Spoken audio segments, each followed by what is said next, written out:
Comment हेर्ने होइन क्या भाइ, कमेन्ट तिम्रो जस्तो झारेले हेर्ने हो, म मैले भन्छु। हामी जस्तो कमेन्ट हेर्ने भने हो त, तिमीलाई मलाई के भने यसलाई मलाई कुरा गर्ने झारे हुन्छ कि देशको चिन्ता गर्न यार, तेरो भविष्य चिन्ता गर, तेरो भविष्यमा तैँले कसरी पैसा कमाउने, कसरी लाइमलाइटमा जाने, म कसरी जाने, यो कुरा गर्न मलाई झारे कुरा नगर, राम्रो कुरा देश कसरी बचाउने कुरा गर के।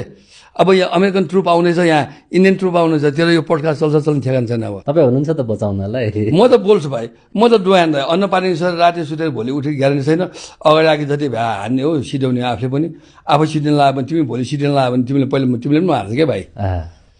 आइलाग्नेलाई जाइ लाग्ने हो, सिधा बोल्ने हो। म व्यक्तिगत म बोले म खराब मान्छे, म चाहिँ 75% नेपालीहरू एकसाथ खाएको मैले भोगेको छु कि देखेको छु कि भाइ, त्यो बोल्छु कि म। त्यस कारण यो मलाई को बाले कोही होइन, हामी सबै 3 करोड नेपाली हो भाइ, मैले याद गर। सबै तिनीहरू जनताको सेवक भयो कि, स्पेसल भन्दाखेरि नोकर भन्छ कि। जनतालाई आश्वासन दिएर जनताको हिसाबले काम गर्न गएको हो। गरिबको चमेली गीत गाएर गएको, गरिब नै हटाएको तिमी थाहा, छातीमा हात लगाएर कुरा गर।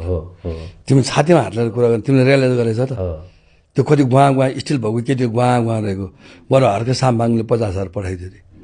बिचराको नयाँ ठेला लगेर गुवा मेरो बच्चा छ, म स्टिल छ भन्दा पनि त्यो गयो।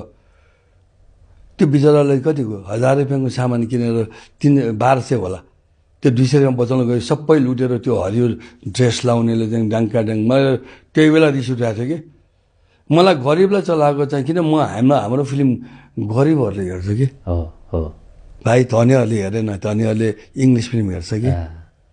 तिमीले पनि हेरेर आएको, तिमी पनि गरिब हो, म पनि गरिब हो भाइ। तपाईँको त फिल्म हेरेर हुर्क्या हो क्या हामी। त्यही त मैले भनेको नि, हामी फिल्ममा अहिले जुन रोल प्ले भइरहेछ नि त, रायना खड्गीले खालि रेपार्ने गरेछन्, बाँकी त रायना खड्गीले फिल्ममा देखाए जस्तो त हो नि।